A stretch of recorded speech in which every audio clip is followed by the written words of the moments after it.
Naam, shukrani sana Eden Bahati kwa kuweza kutupitisha katika habari za michezo na burudani, na ndivyo tunavyotamatisha usiku huu kwa habari ya kutwa nzima leo kutoka hapa Channel 10+. Mimi sina la ziada, ni kushukuru sana wewe ambaye umeweza kufuatilia matangazo yetu, na nikuache na utabiri wa hali ya hewa na nikutakie pia usiku mwema.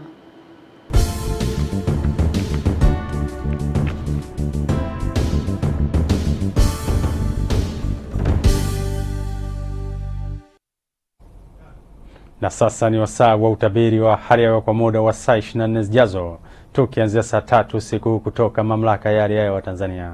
Karibu. Usiku wa leo ni matarajio yetu kuwa mikoa inayozunguka Ziwa Victoria, Kigoma, Tabora pamoja na Katavi, mikoa hii inatarajiwa kuwa na hali ya mawingu kiasi, ngurumo za radi katika maeneo machache. Maeneo ya nyanda za juu kusini magharibi, Morogoro, Ruvuma, nyanda za juu kaskazini mashariki, Tanga, Dar es Salaam, Pwani, visiwa vya Unguja na Pemba, Lindi pamoja na Mtwara, maeneo yanatarajiwa kuwa na hali ya mawingu kiasi, mvua nyepesi katika maeneo machache. Singida na Dodoma, mikoa hii inatarajiwa kuwa na hali ya mawingu kiasi na ukavu kwa ujumla. Na kwa siku ya kesho ni matarajio yetu kuwa mikoa inayozunguka Ziwa Victoria, Kigoma, Tabora pamoja na Katavi, mikoa hii inatarajiwa kuwa na hali ya mawingu kiasi, mvua na ngurumo katika maeneo machache na vipindi vya jua. Maeneo ya nyanda za juu kusini magharibi, kusini mwa mkoa wa Morogoro pamoja na Ruvuma, maeneo yanatarajiwa kuwa na hali ya mawingu kiasi, mvua katika maeneo machache na vipindi vya jua.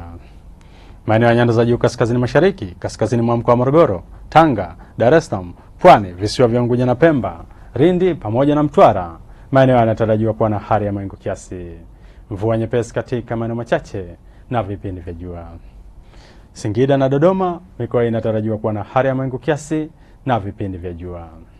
Upepo wa bahari unatarajiwa kuvuma kwa kasi ya kilomita 20 kwa saa kwa upande wa pwani ya kaskazini na kilomita 10 kwa saa kwa upande wa pwani ya kusini. Hali ya bahari inatarajiwa kuwa na mawimbi madogo. Ziwa Victoria, Ziwa Tanganyika, Ziwa Rukwa pamoja na Ziwa Nyasa, upepo wa ziwa unatarajiwa kuvuma kwa kasi ya kilomita 20 kwa saa. Hali ya ziwa inatarajiwa kuwa na mawimbi madogo. Naam, mpenzi mtazamaji, mpaka hapa kutoka Mamlaka ya Hali ya Hewa Tanzania hatuna la ziada. Asante na nikutakie usiku mwema.